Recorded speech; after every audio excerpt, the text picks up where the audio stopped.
Bless you all for coming. I want you to give yourselves a huge round of applause.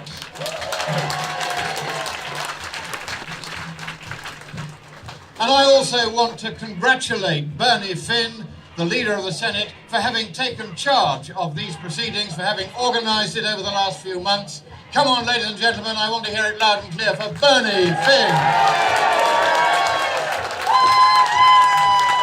And it is also my honour and privilege today to say thank you to our wonderful police force here in the state of Victoria, who have lent so many of their men to us today to keep us safe.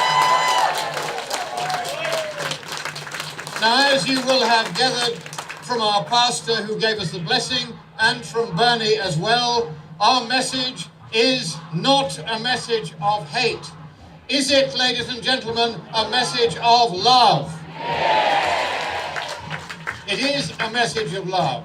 And it is love, first of all, for all those babies who have had their lives cruelly taken from them. We pray for them that they may be, as we know they are, merry in heaven today.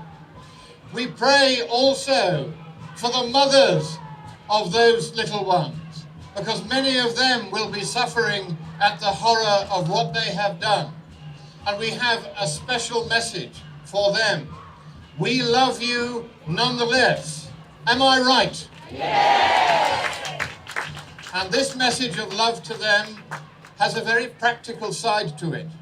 For post-abortive trauma gradually becoming more widely recognized in the laws of various countries and in the medical practice of various countries is a real problem.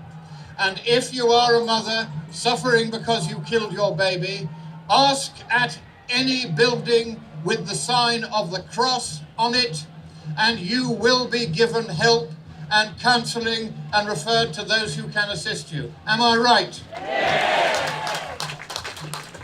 I also want to talk to those mothers-to-be who are thinking that they might want to have an abortion because their boyfriend will be angry if they have the child, or their parents will be annoyed that they've got pregnant, or for any other reason. Here's the thing. If you need a home while you are having your baby, away from any who might be angry, if you need a home for your baby once you have had your baby, once again, all you have to do is ask at the sign of the cross.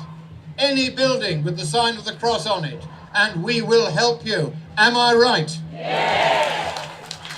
Are there any Christians here today? Yes. Of course there are, because the Christians and the Orthodox Jews and the Muslims, the people of the book, we stand together to make sure that those who are being killed will not in future be killed. Am I right? Yes. And I want now also to talk to the legislators who work in that building in front of you. You have passed the unspeakable law of 2008, and we will make sure that your successors in that place after this next election repeal that law. And I am going to do a roll call of some of the parties who I hope will stand up and do the right thing. Is there anyone here from the Liberal National Coalition? Not so many. Is there anyone here from the Australian Labour Party? Total silence. Shame on you. Is there anybody here from the Rise Up Australia Party?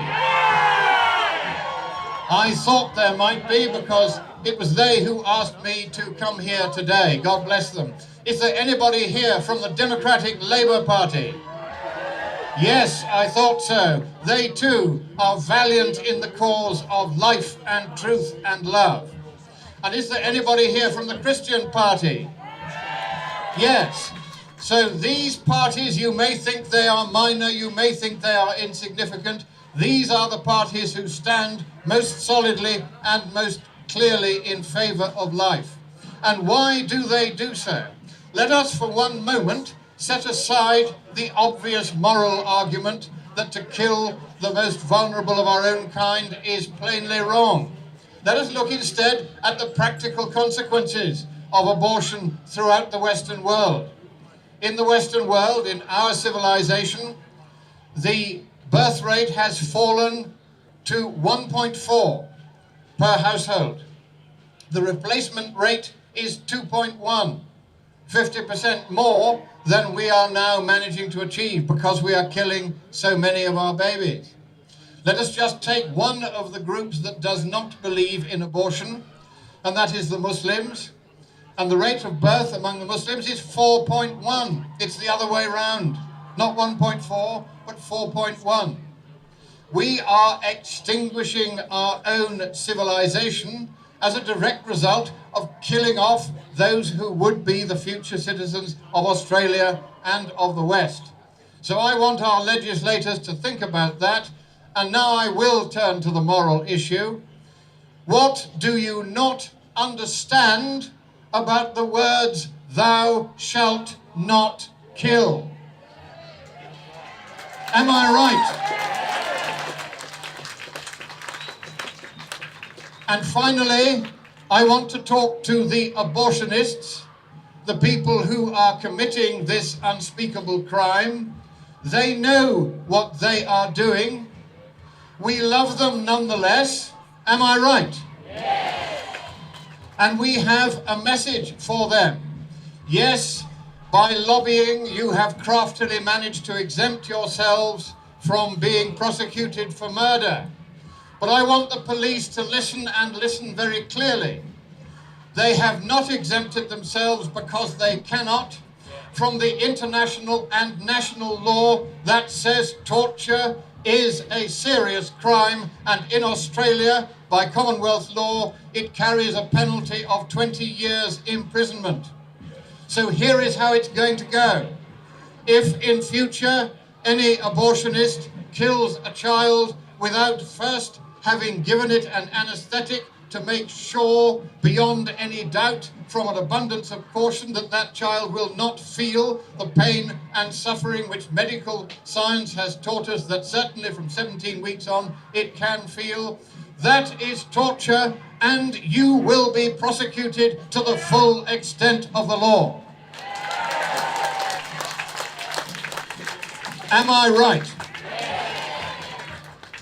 And if you think you can get out of it by saying, well, it's not really a person, then I've got news for you. We have consulted lawyers on this. It is a person, that little child. It is a person for the purpose of the torture law, which is section 272, brackets 2.2 of the Criminal Code Act 1995. Policemen, look it up in your books, you'll find it there.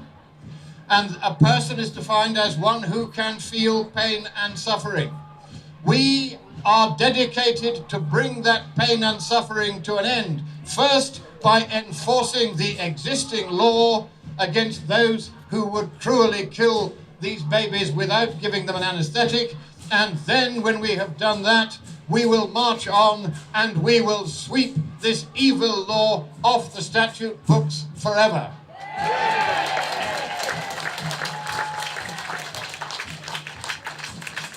So finally, I say, God bless you all, thank you for coming, and give yourselves once again a large round of applause. God bless you.